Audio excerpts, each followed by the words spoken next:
My grandfather left me his vintage Mustang, a car we spent 10 years restoring together. When my golden child brother demanded it for college, my parents stole it from my driveway while I was at work. They expected me to surrender. Instead, I reported it stolen. Before we begin today's story, we have an urgent announcement. Due to technical issues, this channel is shutting down. But don't worry, the stories continue. Please subscribe to our new channel, Daily Drip Stories. You can find the link in the video description, the pinned comment, and the collaboration tag on this video. Make sure to switch over now so you don't miss out. Thank you for your support. Now back to the story. The silence of the driveway was louder than any scream I could have managed. I stood there, my work boots heavy on the concrete, clutching my keys so hard the jagged metal bit into my palm. It was a physical blow, a punch to the gut that left me breathless and reeling. The oil stain was still there. The phantom outline of the tires where I had parked it 12 hours ago was still visible in the dust. But the car, my car, the 1967 Mustang Fastback in Acapulco blue that I had poured my soul into, was gone. My first instinct wasn't to think of thieves.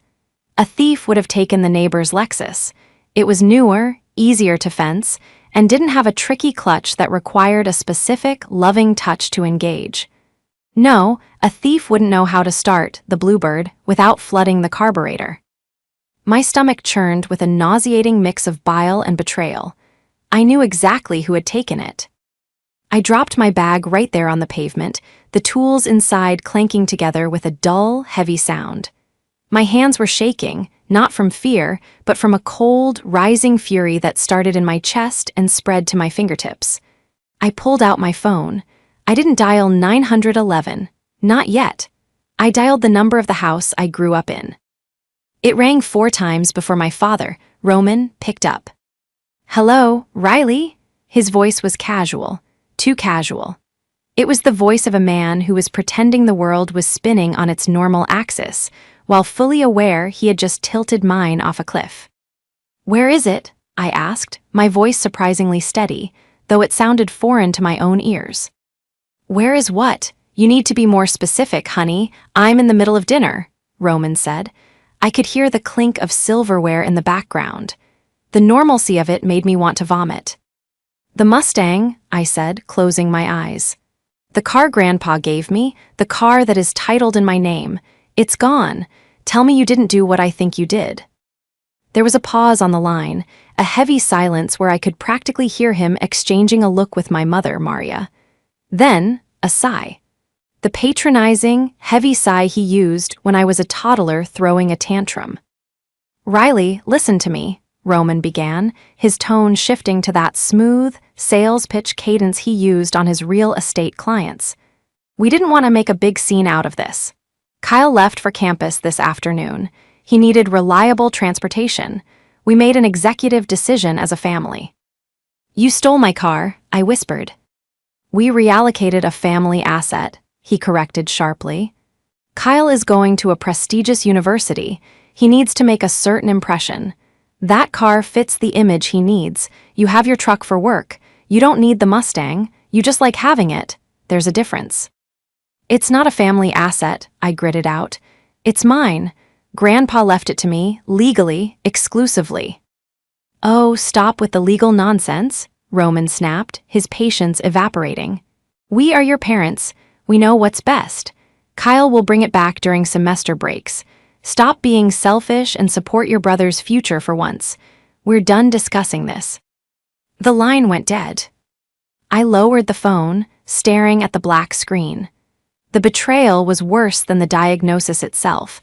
It was a complete erasure of my identity, my rights, and my grief. They hadn't just taken a vehicle. They had taken the physical embodiment of the only person who had ever truly seen me. I didn't scream. I didn't throw my phone.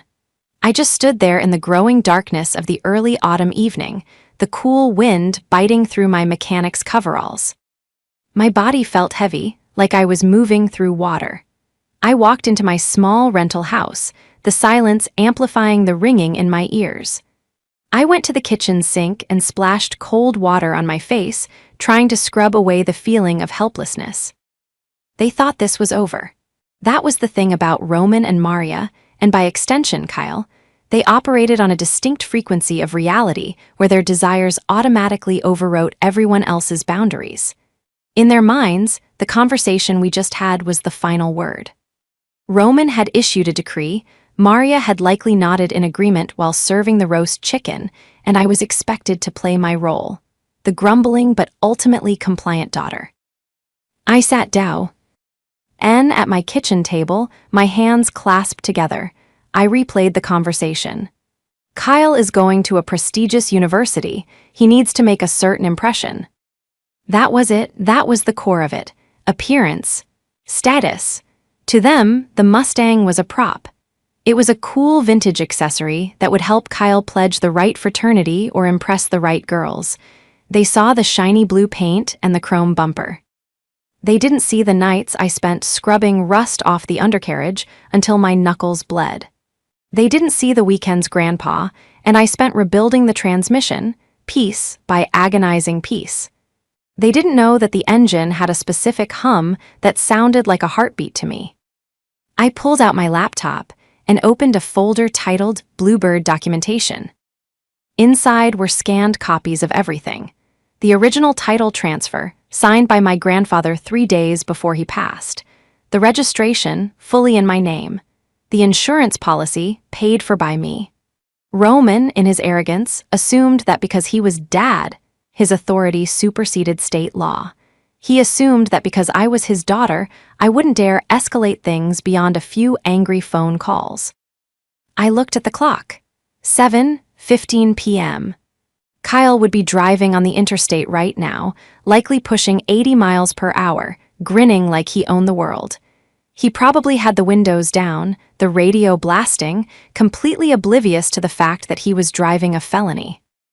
My phone buzzed again, a text from Maria. Riley, please don't be difficult about this. Your father is very stressed with the market right now. Kyle is so happy. Let him have this moment. We can talk about you getting the car back in the spring. Love you. The manipulation was so practiced, so smooth. Don't be difficult.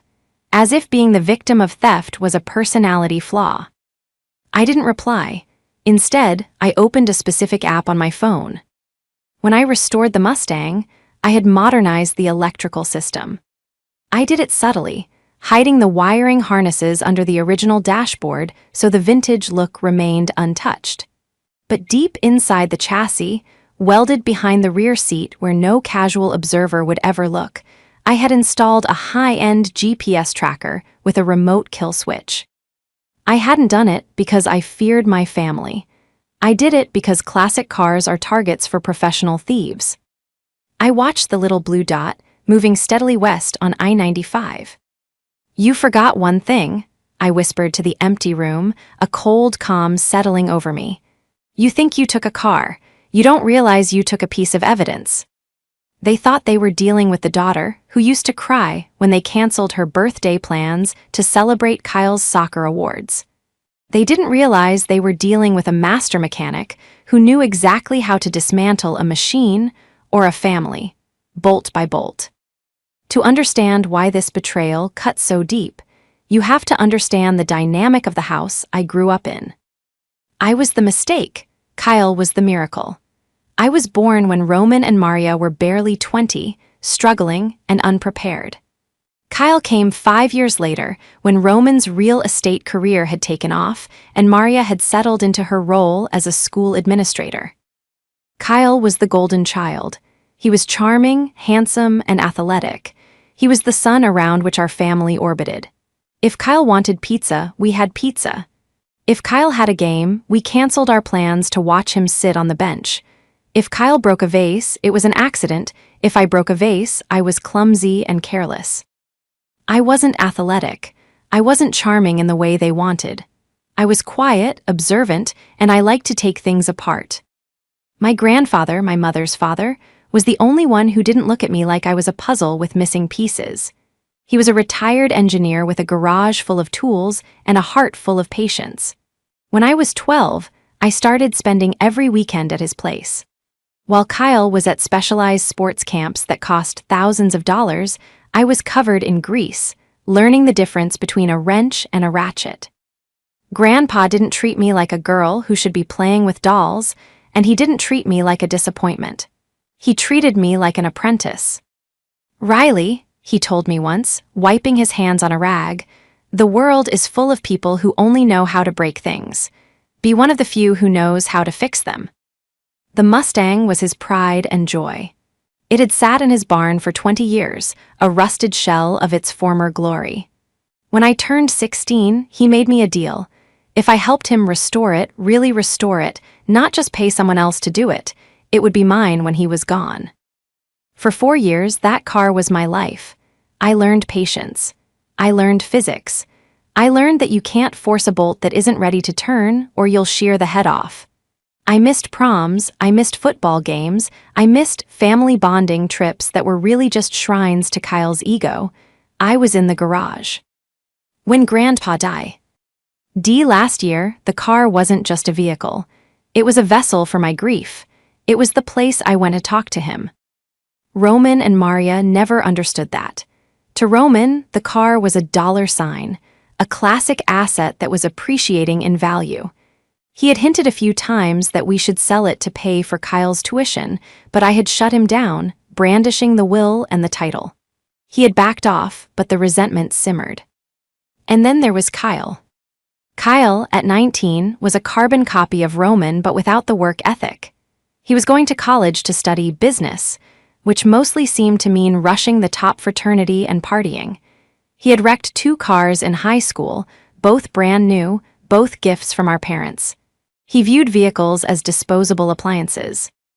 A week ago, Kyle had come by my place. He walked around the Mustang, kicking the tires lightly. "You know, Rye," he said, leaning against the door, something I hated. "This car is wasted on you. You just drive it to work and back. Imagine me rolling up to the freshman mixer in this. It's a panty dropper for sure." "Don't call it that," I snapped, wiping a smudge off the fender. "And it's not yours, it never will be." "Mom and Dad think it's unfair," he said, his voice taking on that whining edge. "I'm going away, I need a car, you have your truck, we're family, you should want to help me." "I helped you pass algebra," I said. "That was enough." He had laughed then, a cold, dismissive sound. "You're so stingy, it's just a car. Grandpa is dead, he doesn't care who drives it." That was the moment I knew he was dangerous. Not physically, but emotionally. He had no reverence for the labor, the history, or the love that went into the machine. He just wanted the shine. Now, as I sat in my kitchen watching the GPS dot move closer to the state line, I realized Roman and Maria had been planning this. They waited until I was on a 12-hour shift at the restoration shop. They probably had a locksmith come out, or maybe they found the spare key I kept in the magnetic box under the wheel well. A secret I had foolishly shared with my father years ago in case of emergency. They thought they had won. They thought the hierarchy was restored, Kyle on top, receiving the spoils, and Riley at the bottom, absorbing the loss. But they were looking at the Riley of 5 years ago. They didn't know the Riley who negotiated parts prices with sharks, who managed project timelines, and who understood that in the mechanical world, actions had direct, measurable consequences. I wasn't going to call them back and beg. I wasn't going to drive over and scream.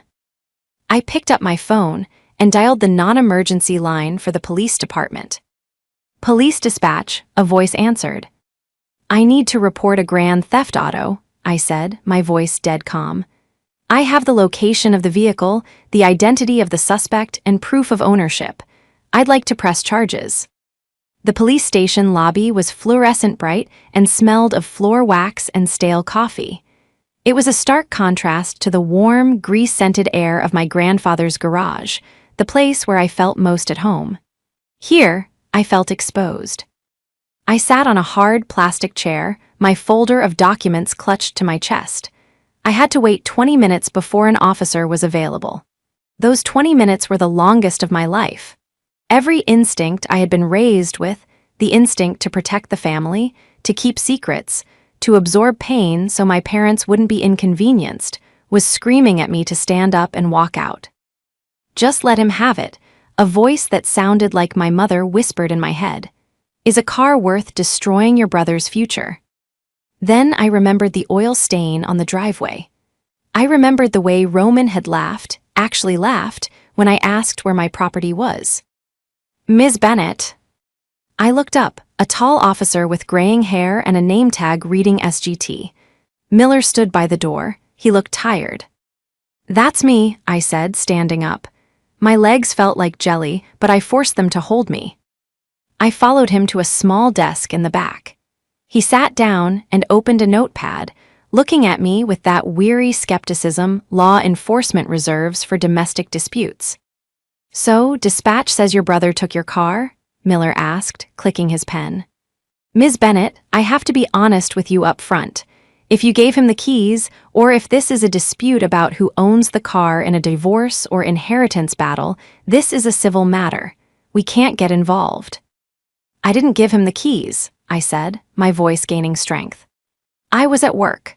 My parents, who live 10 miles away, came to my house, entered my property, took the spare key from a hidden location I had previously disclosed to them for emergencies only, and gave the vehicle to my brother."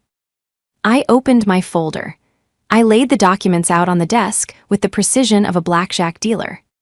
"This is the title," I said, pointing to the document. "Sole owner, Riley Bennett, no Lee. Ends, no co-signers. This is the probate court order from my grandfather's will, transferring the asset specifically to me last year. And this," I pulled out a printed screenshot of the text message I had received an hour ago, "is an admission of guilt from my father, stating they reallocated the asset without my consent." Miller picked up the title, examining the watermark. He read the text message. His eyebrows went up. "Okay," he said, his tone shifting from dismissive to professional. "That changes things. If you didn't authorize the use, it's unauthorized use of a motor vehicle at the very least, given the value of a '67 Mustang." "It's appraised at $45,000, I interjected, sliding the insurance appraisal across the desk. "That's grand larceny," Miller finished. "That's a felony." He looked me in the eye. "If we go down this road, Ms. Bennett, and we find the vehicle, your brother will be arrested. The district attorney picks up the charges. You can't just decide to drop them later because your mom calls you crying. Once the train leaves the station, it doesn't come back. Are you sure you want to do this?" I thought about Kyle kicking the tires. I thought about him calling me stingy. I thought about the sheer entitlement of stripping me of the one thing I loved because they decided I didn't need it. "I want to report my car stolen," I said clearly. "I want to press charges against whoever is driving it." "All right," Miller said, typing into his computer. "We'll put out a bolo, be on the lookout. Do you have any idea where he might be heading?" "I know exactly where he is," I said. I pulled out my phone and opened the GPS app. The blue dot was moving along Route 80, about 60 miles away. He was making good time. "He's approaching the crossover near Stanton. There's a rest area about 2 miles ahead of him. He'll probably stop. He has a small bladder." Miller looked at the phone screen. "That's helpful. We can alert highway patrol in that sector."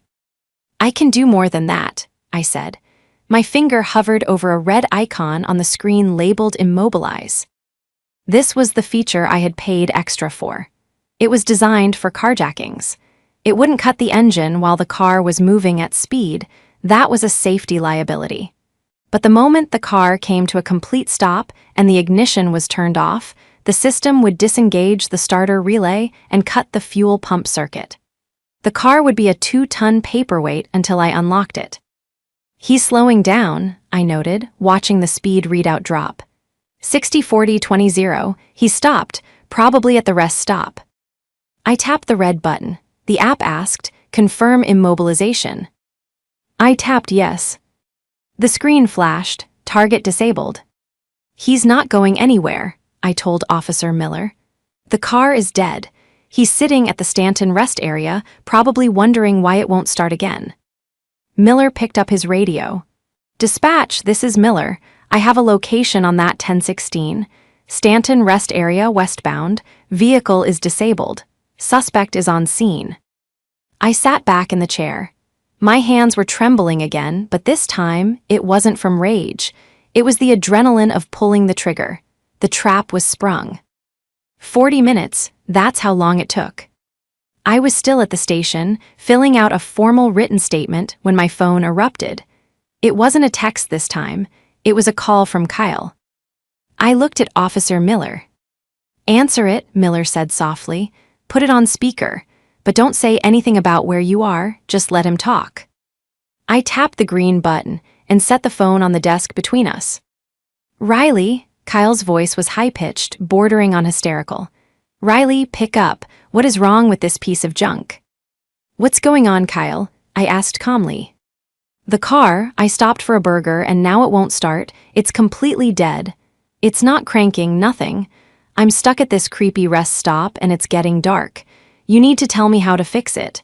Is there a trick?" Dad said there's a trick with the clutch. "There's no trick," I said. "It's a reliable car, unless it's been tampered with." "I didn't tamper with it," he screamed. "I just drove it. God, you give me this car and it breaks down 2 hours in. You probably did this on purpose. Dad is going to be so pissed at you for giving me a lemon." The audacity was breathtaking. He steals my car, and I'm the villain because it broke down. "Where are you, Kyle's?" "I told you, the Stanton rest area. Look, just call AAA or something. I don't have the membership card. Send a tow truck. And hurry up, I have a mixer tonight." "I can't send AAA, Kyle," I said. "I'm not the one with the car." "What is wrong with you?" he shouted. "Why are you being such a—" He cut off abruptly. In the background, through the tinny speaker, I heard a new sound, the distinct, chirping whoop-whoop of a siren. Then, the crunch of gravel as a heavy vehicle pulled up close. "Oh great," Kyle muttered. "A cop, he can jump it, hang on." I heard the fumbling of the phone, then Kyle's muffled voice. "Hey, officer, yeah, my car died, can you help me?" "Step away from the vehicle, son," a deep voice commanded in the background. It wasn't friendly. "What? It's just broken down," Kyle said, sounding confused. I said step away from the vehicle, turn around and place your hands on the roof. Now. "Riley," Kyle's voice cracked, pure fear seeping in. "Riley, what's happening?" "You're being arrested, Kyle," I said, leaning closer to the phone. "For grand theft auto." "What? No, it's my sister's car. My parents gave it to me. Riley, tell him it's okay." "I reported it stolen," I said, "because it was." The line went dead, as the phone was likely pulled from his hand or dropped. I looked at Officer Miller, he nodded slowly. "Sounds like they got him." The silence that followed was short-lived. 2 minutes later, Roman called. I didn't put this one on speaker, but I kept the volume high enough for Miller to hear the tone. "What have you done?" Roman roared. He wasn't using his smooth realtor voice anymore. He was screaming so loud the microphone was distorting. "Kyle just called me from the back of a police cruiser. He's being arrested. They're impounding the Mustang." "I know," I said. "I told you, Dad, it's my car, you took it, that's theft." "He is your brother," Roman bellowed. "You have ruined his life. Do you understand what a felony charge does to a college student?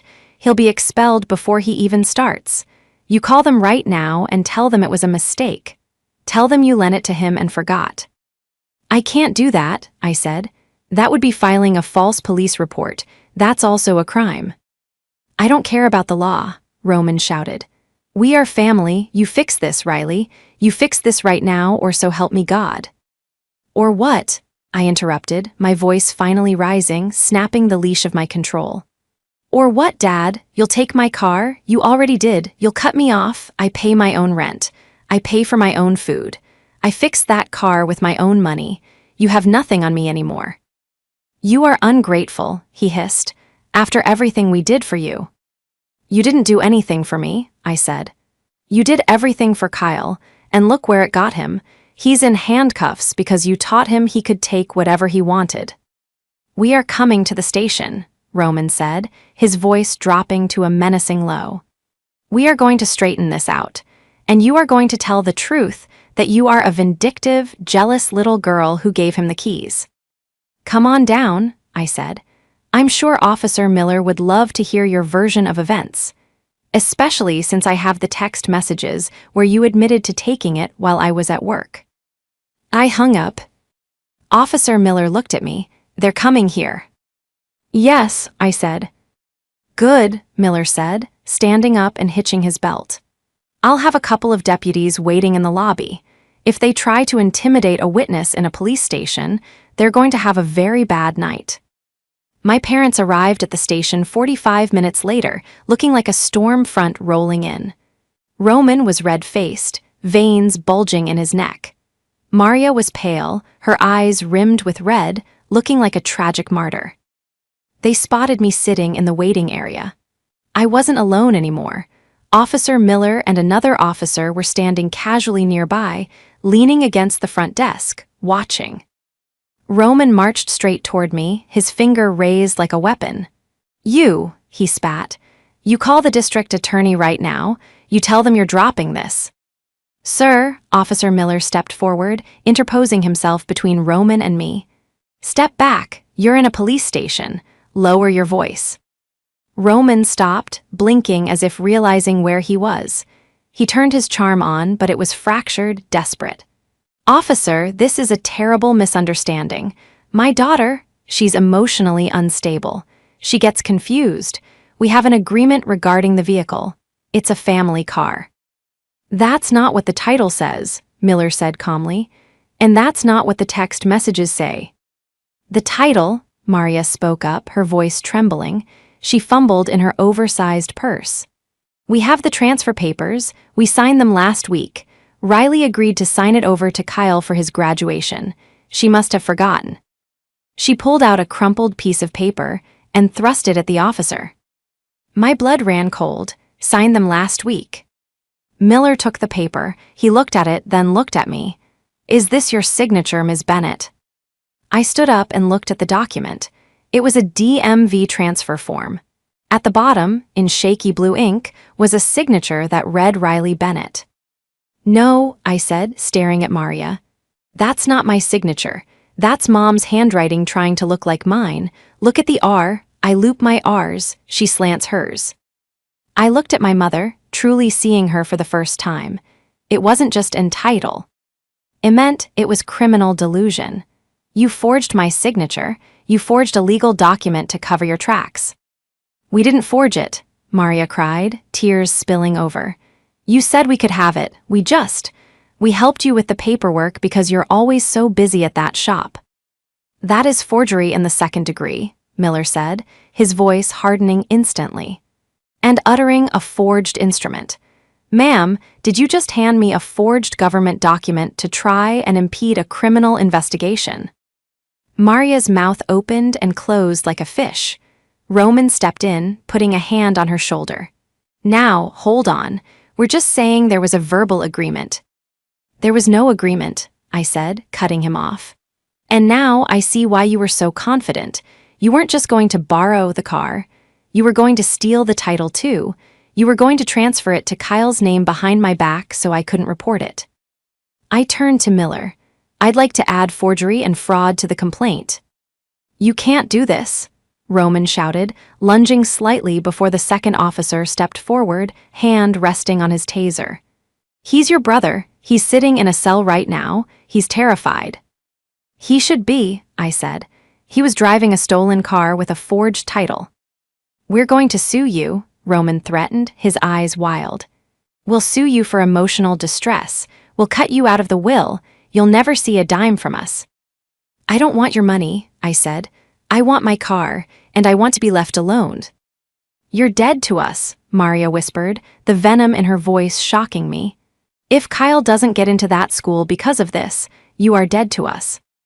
I was dead to you the moment I wasn't useful, I replied. The officers separated us then. Roman and Maria were taken into an interview room, not voluntarily, this time, but to be questioned about the document Maria had just foolishly produced. They had walked into the station to bully their daughter and had instead handed the police the final nail for their own coffin. I sat back down, alone again. My phone buzzed. It was an email notification from my bank. Alert, joint account balance low.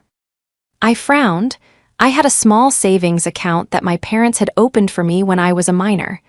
I rarely used it, keeping it as an emergency fund. I logged in. The balance was 0. I scrolled through the transaction history. A transfer had been made 3 hours ago. Transfer to Kyle Bennett Tuition Fund. They had drained my emergency fund, $5,000. The escalating stakes weren't just about the car anymore. They had declared total war. They stole my car, they forged my signature, and now they had emptied my bank account to pay for the lawyer they were undoubtedly going to need for Kyle. I felt a cold smile touch my lips. It wasn't a happy smile. It was the smile of a mechanic who realizes that the engine isn't just broken, it's scrap metal. And there's no point in being gentle with scrap metal. I stood up and walked over to Officer Miller, who had just stepped out of the interview room. "Officer," I said, "I have one more crime to report." The fallout was immediate, but it wasn't the end. It was merely the bell ringing for the final round. My parents were released on bail the next morning. The charges were heavy: grand larceny for Roman, forgery and fraud for Maria, and the theft of funds from the joint account which I had added to the pile. But Roman was a man who believed he could talk his way out of a firing squad. He didn't go home to hide in shame. He went on the offensive. 2 days later, I received a summons. It wasn't from a court, but from Aunt Linda. Linda was Grandpa's younger sister, the matriarch of the extended family. She was a stern woman who hosted Thanksgiving and held the family history. The message was brief. Family meeting, Sunday, 2 p.m., be there, we need to settle this. I knew what it was. It was an ambush. A flying monkey convention where the entire extended clan would be gathered to pressure me into dropping the charges for the sake of the family. I could have refused. I could have stayed in my house with the doors locked. But I knew Roman. If I didn't show up, he would spin a narrative where I was the unstable, vindictive daughter who attacked her innocent brother. He would poison the well so thoroughly that I'd be a pariah in the town my grandfather helped build. I wasn't going to let him ruin Grandpa's name. I arrived at Linda's house at 2:00 p.m. sharp. My truck, my trusty, beat-up Silverado, looked out of place among the luxury sedans lining the driveway. When I walked into the living room, the air was so thick with tension it felt physical. Aunt Linda sat in her high-backed armchair. My cousins were scattered around the room, looking uncomfortable. And there, on the sofa, sat the holy trinity of victimhood: Roman, Maria, and Kyle. Kyle looked terrible. He was pale, unshaven, and staring at the floor. The arrest had clearly shaken the golden veneer off him. Roman and Maria, however, looked defiant. "She's here," Roman announced, standing up as if he were presiding over a board meeting. "Finally, now we can talk some sense." "Sit down, Riley," Aunt Linda said. Her voice was neutral, unreadable. I remained standing. "I'm comfortable, thanks." "Riley," Roman began, using his most reasonable, paternal voice. "We've been explaining the situation to everyone. How you've been under a lot of stress lately.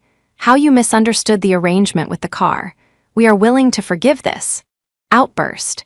"We're willing to ask the DA to show leniency on your false report if you just sign a waiver admitting it was a misunderstanding." I stared at him. The sheer, unadulterated gall was almost impressive. "You want me to admit to a false report so you can sue me later?" "We just want Kyle to go to college," Maria sobbed, clutching a tissue. "He's been suspended pending the investigation. His scholarship is at risk. How can you destroy your brother's future over a car?"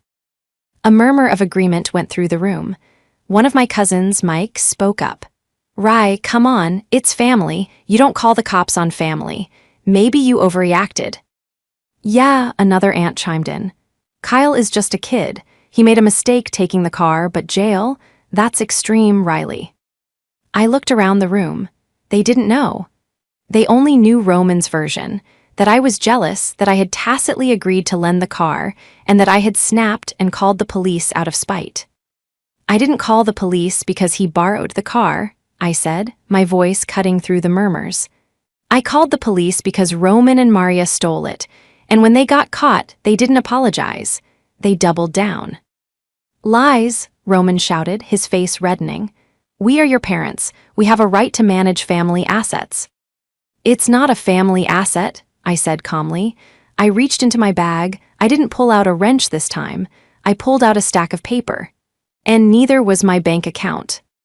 I walked over to Aunt Linda and handed her the bank statements. Grandpa left me the Mustang because we built it together, I said to the room, but keeping my eyes on Roman.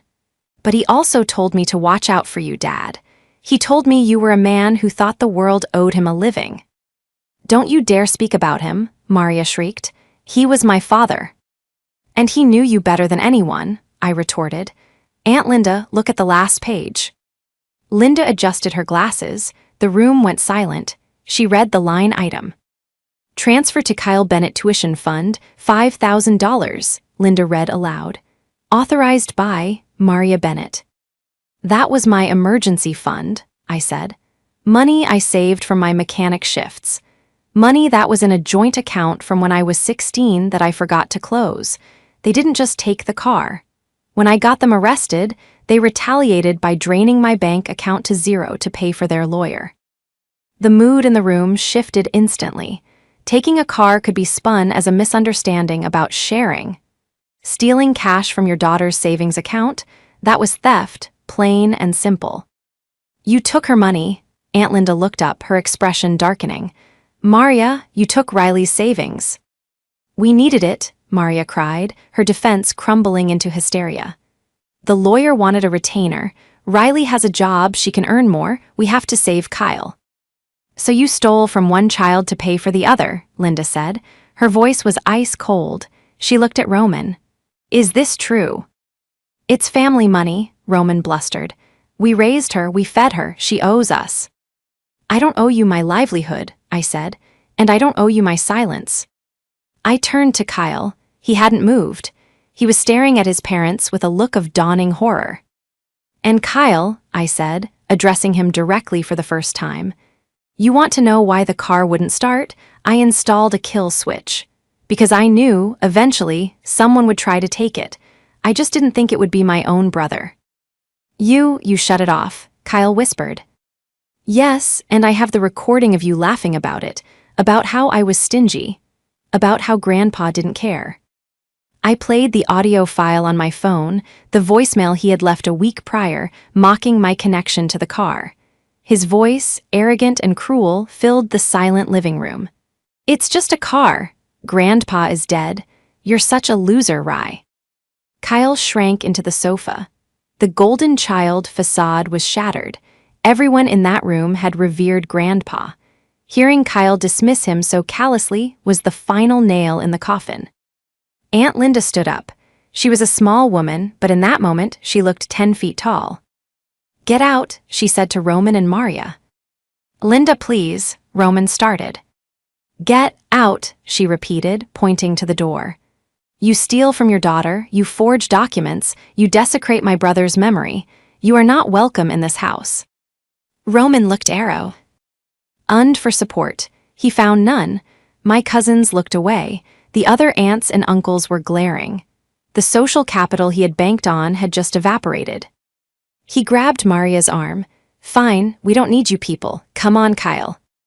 Kyle stood up. He looked at his parents, then he looked at me. For a second, I thought he was going to apologize.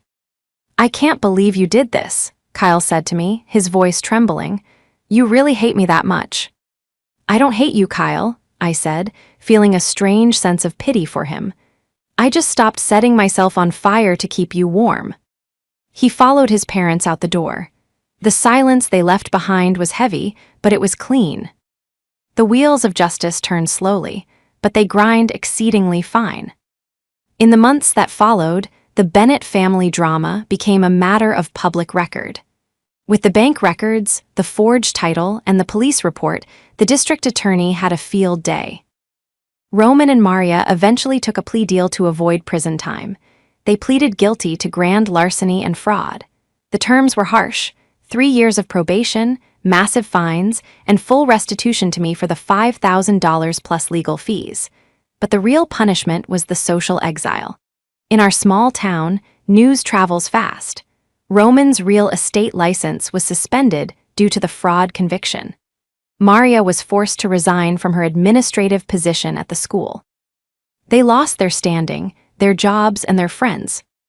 Kyle didn't get off lightly either. The university rescinded his acceptance letter when the felony charge hit his record. He was given probation and community service, but his prestigious future was put on indefinite hold. I heard through the grapevine that he was working at a warehouse now, living in a small apartment because Roman and Maria had to downsize to pay their legal debts. As for me, I got the Mustang back 3 days after the meeting at Aunt Linda's. It was in the police impound lot, dusty and sad-looking. When I signed the release papers and walked out to it, my heart hammered in my chest. I was terrified they had wrecked it. I walked around it. There was a scratch on the rear bumper where the tow truck must have hooked it. The interior smelled faintly of Kyle's cheap body spray, but the body was straight. The engine was intact. I sat in the driver's seat and put the key in the ignition. I disengaged the kill switch via my phone. I turned the key. Vroom rumble rumble. The 289 V8 roared to life. It was a throatier, deeper sound than any modern car. It was the sound of history. It was the sound of Grandpa. I didn't drive it home immediately. I drove it to the cemetery.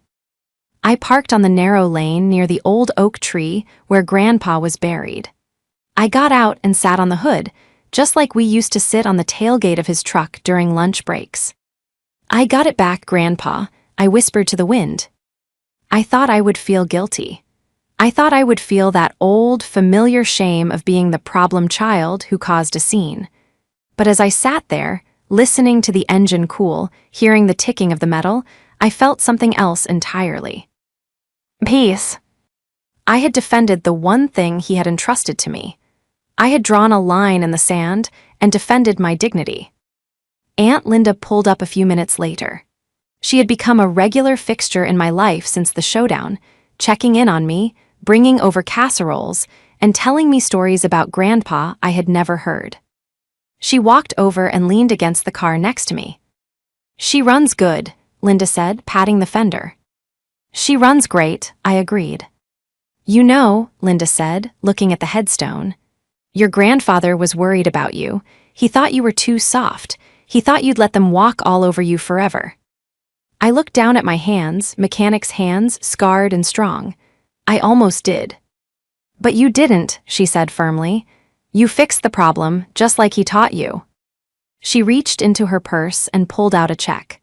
"By the way, the restitution check from your parents came through the court today. It's in your mailbox, but I wanted to tell you, I'm proud of you, Riley." I felt a lump in my throat. I realized then that I hadn't lost my family. I had just pruned the rot away. The roots, the real roots like Aunt Linda and the memory of Grandpa, were still strong. "Come on," I said, hopping off the hood. "Let's go for a drive. I think this car needs to stretch its legs." Linda smiled, a genuine, warm smile. "I'd like that." We drove out of the cemetery and onto the open highway. I rolled the windows down, letting the cool autumn air rush in, blowing away the scent of cheap body spray and the lingering bitterness of the past. I shifted gears, the transmission engaging smoothly, the car responding to my touch like an extension of my own body. My brother was learning the hard way that status is earned, not given. My parents were learning that actions have consequences, and I was just driving. I was moving forward, looking through the windshield, leaving the rearview mirror for what it was meant for, glancing at what is behind you just to make sure it isn't gaining on you anymore.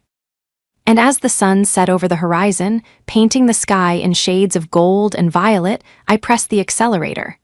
The bluebird flew, and finally, so did I.